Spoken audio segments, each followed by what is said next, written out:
हाय everyone, नमस्ते and welcome to pure science. इस series में हम लोग सॉल्व कर रहे हैं प्रीवियस ईयर क्वेश्चन फिजिक्स के। तो ये जो सीजी व्यापम द्वारा 2019 में लेक्चरर एग्ज़ाम हुआ था, है ना, उसका क्वेश्चन पेपर है फिजिक्स का। तो इसको हम सॉल्व कर रहे हैं। इसके पहले के क्वेश्चन को सॉल्व कर चुके हैं। अभी नेक्स्ट सॉल्व करेंगे 43 से आगे के क्वेश्चन को। ठीक है, तो आपको पीडीएफ चाहिए रहेगा, पीपीटी चाहिए रहेगा तो चलिए टेलीग्राम चैनल से मिल जाएगा आपको। तो चलिए देखते हैं अगला क्वेश्चन क्या है और कैसे सॉल्व होगा, क्या होगा। ठीक है, तो इसमें क्या बोल रहा है, क्वेश्चन है the charge require to increase the radius of a soap bubble, surface tension T है सोप बबल का, from R to 2R is atmospheric pressure है पी। बोल क्या रहा है क्वेश्चन, साबुन का पृष्ठ तनाव टी है और इसका एक बुलबुला है जिसकी त्रिज्या आर है। ये बुलबुला त्रिज्या आर है, ठीक। इसका पृष्ठ तनाव है टी। तो इसका त्रिज्या को डबल यानी कि 2R करने के लिए कितने सरफेस टेंशन का, है ना, आवश्यक होगा। वायुमंडलीय दाब दिया हुआ है P, तो कितना सरफेस टेंशन या दाब चाहिए रहेगा। ठीक है, कितना दाब चाहिए रहेगा इसको त्रिज्या को डबल करने के लिए। ठीक है, सरफेस टेंशन दिया हुआ है T। तो देखिए, जो बुलबुला होता है दो प्रकार से बन सकता है। एक है ये पानी है, ठीक है, इसके अंदर हवा आ जाएगा तो उसका बुलबुला बनेगा।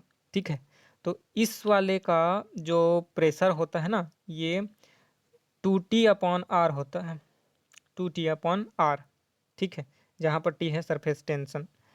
और जो एक हवा में बुलबुला बनता है ना, वायु का बुलबुला हवा में ही एटमॉस्फेयर में, उसका जो प्रेशर होता है 4T/R होता है। ठीक, 4T/R होता है। ठीक है, तो देखिए यहाँ पर बोल रहा है कि इसका जो त्रिज्या है उसको दुगुना करने के लिए कितना प्रेशर चाहिए। तो जो चूंकि 4 होता है तो दुगुना करने के लिए 4 × 2 यानी कि 8, है ना।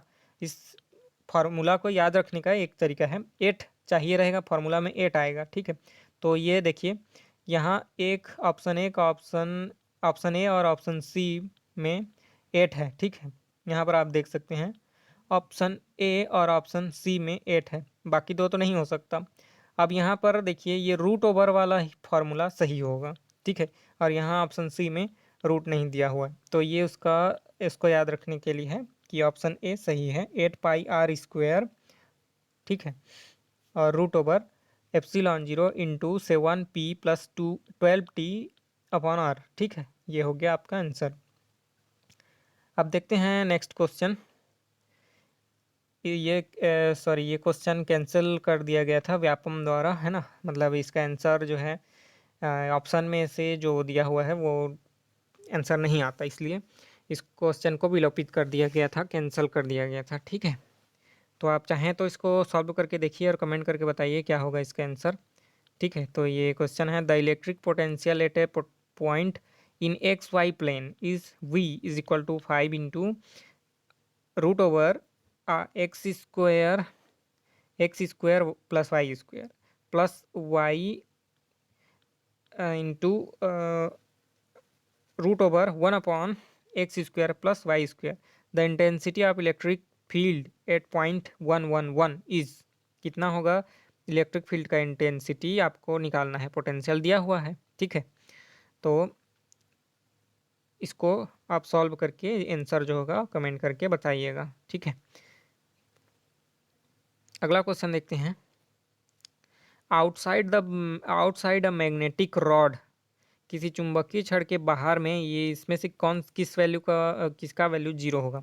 मैग्नेटिक फील्ड का वैल्यू जीरो होगा, या इन मैग्नेटिक इंटेंसिटी का वैल्यू जीरो होगा, या मैग्नेटाइजेशन यानी magnetic polarization, magnetic moment per unit area, ये जीरो होगा, या ये दोनों बराबर होगा, यानी मैग्नेटिक फील्ड का इंटेंसिटी और ये जो मैग्नेटिक फील्ड है बी, उसका वैल्यू, दोनों का वैल्यू बराबर होगा। ठीक है, तो ये आपको बताना है सही आंसर क्या होगा। तो इसमें सही आंसर होगा मैग्नेटाइजेशन जो है जीरो होगा।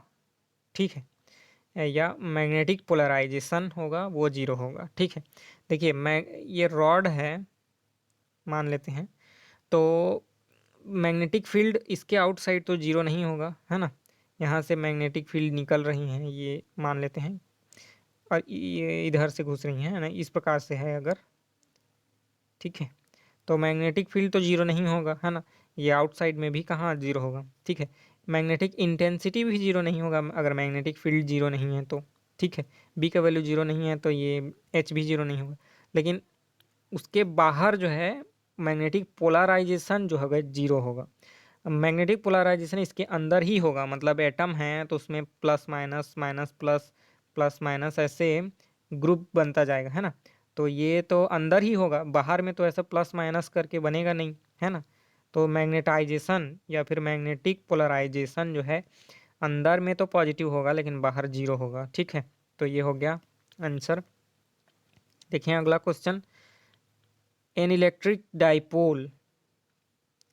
ठीक है, electric dipole is placed at origin O along X axis. X axis है इधर अगर, तो यहाँ पर है ओरिजिन, तो वहीं पर रखा हुआ है magnetic dipole. There is a point P distance 20 centimetre at from the origin O such that O P max an angle pi by 3 with X axis. तो कहीं पर यहाँ पर है पॉइंट पी, और ये ओ से पी को जब मिलाएंगे तो ये जो एंगल बनता है पाई बाई 3 का बनता है, पाई बाई 3 का एंगल बनता है। ठीक है, if the electric field at the point P max an angle theta with X axis, the value of theta will be. अगर यहाँ पर इलेक्ट्रिक फील्ड है किसी डायरेक्शन में, इधर या इधर किसी भी डायरेक्शन में, ठीक है, इस डायरेक्शन में हो या इस डायरेक्शन में हो, और वो जो है एक्स एक्सिस से ना, यहाँ एक्स एक्सिस जो दिया हुआ है ये, इससे थीटा एंगल बनाता है इलेक्ट्रिक फील्ड, है ना, पी पर जो है, तो उसका वैल्यू कितना होगा ये आपको बताना है, थीटा का वैल्यू कितना होगा। ठीक है, तो इसको सॉल्व करना पड़ेगा। ठीक है, इसको मतलब यहाँ पर स्पेस कम हो गया इसलिए मैंने सॉल्व नहीं किया है। ठीक है, तो इसका आंसर इतना आता है, मैं इसको अलग से सॉल्व करके अलग वीडियो बना दूंगा। ठीक है, लेकिन अभी देख लीजिए इसका आंसर आता है पाई बाई 3 प्लस, ठीक है, ऑप्शन बी सही है, pi by 3 plus 10 inverse root over 3/2।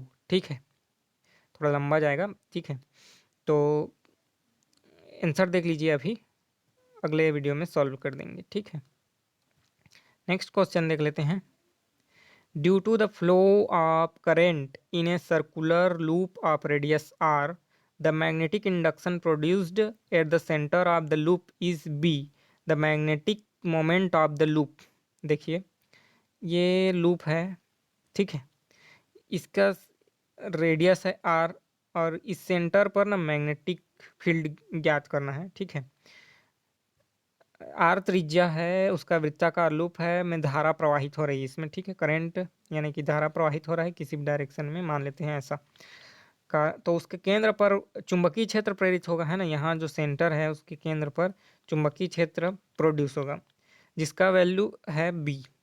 ठीक है, अब उसका चुंबकीय आघूर्ण कितना होगा, चुंबकीय आघूर्ण आई, है ना, सॉरी म्यू एम, है ना, म्यू या एम से डिनोट करते हैं, तो उसका वैल्यू कितना होगा ये मैग्नेटिक मोमेंट एम का। ठीक है, तो उसका वैल्यू हम लोग को फाइंड आउट करना है, तो उसका फॉर्मूला ये होता है।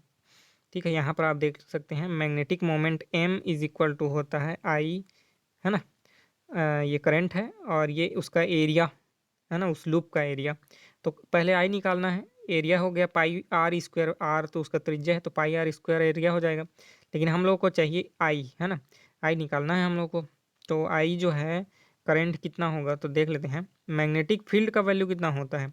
एक सर्कल है, सर्कुलर लूप है, इस प्रकार से सर्कल है, इसका त्रिज्या आर है, तो इसका सेंटर पर मैग्नेटिक फील्ड बी का वैल्यू होता है mu zero I upon 2 R, mu zero I upon 2 R, ये हो गया उसका रेडियस, आई करंट फ्लो होने वाला, म्यू जीरो मैग्नेटिक परमेबिलिटी, तो इतना होता है। तो आई का वैल्यू कितना हो जाएगा 2 B R upon mu zero, ये हो जाएगा आई का वैल्यू। ठीक है, तो आई के वैल्यू को उस फार्मूला में पुट करेंगे, ये m is equal to I into A, और ए का वैल्यू तो पाई आर स्क्वायर होता है, तो सीधा सीधा हम लोग को मैग्नेटिक मोमेंट m का वैल्यू इतना आएगा 2πb, ठीक है, R cube upon mu zero इतना आएगा, ठीक है। जहाँ पर ये बी आर स्क्वायर जो है टू बी आर है ना, एक बार और बता दे रहा हूँ, 2b r upon mu zero ये आई का वैल्यू है, और पाई आर स्क्वायर ये सरफेस एरिया है ना, उसका वृत्त का जो है क्षेत्रफल का वैल्यू है। देखिए फॉर्मूला में क्या हो जाएगा, 2, ठीक है, पाई बी आर क्यूब हो जाएगा और म्यू जीरो हो जाएगा, सिंपल, ऑप्शन बी, ठीक है। नेक्स्ट क्वेश्चन देख लेते हैं। ए charge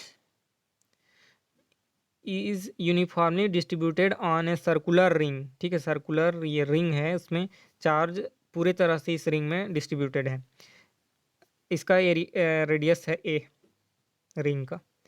now if an electron is left free to move along the axis of the ring, है ना, इसके रिंग के एक्सिस इस पर छोड़ दिया जाता है उस मूव करने के लिए, the electron will execute a simple harmonic motion, तो इधर इधर ये सिंपल हार्मोनिक मोशन करने लगेगा, ठीक है, इलेक्ट्रॉन। तो उसका जो फ्रीक्वेंसी होगा वही ज्ञात करना है हम लोगों को, ठीक है। तो इसको भी सॉल्व करना पड़ेगा। एक त्रिज्या है, एक त्रिज्या है का एक वृत्त है, इसमें इलेक्ट्रॉन को छोड़ दिया जाता है ना, इसमें करंट फ्लो हो रहा है, इलेक्ट्रॉन को छोड़ दिया जाता है, तो वो इधर उधर है ना सिंपल हार्मोनिक मोशन करने लगेगा, उसका फ्रीक्वेंसी हम लोगों को निकालना है। तो सॉल्व करके बता दूंगा अगले वीडियो में, ठीक है। तो ये ऑप्शन देख लीजिए, यही सही आंसर होगा, 1/2π√/EQ/4πε0m/a³ ठीक है। तो ये हो गया। नेक्स्ट वीडियो देख लेते हैं, इसको भी सॉल्व करना पड़ेगा। चलिए अगले वीडियो में बताऊंगा मैं सबको सॉल्व करके। तो इस वीडियो में इतना ही रखते हैं, अगले वीडियो में फिर मिलेंगे। तो तब तक आपका कोई क्वेरी हो या कोई जानकारी प्राप्त करना चाहते हों तो कमेंट करके पूछ सकते हैं, ठीक है। कोई सजेशन देना हो तो बता सकते हैं। मिलते हैं अगले वीडियो में, तब तक के लिए धन्यवाद, नमस्ते।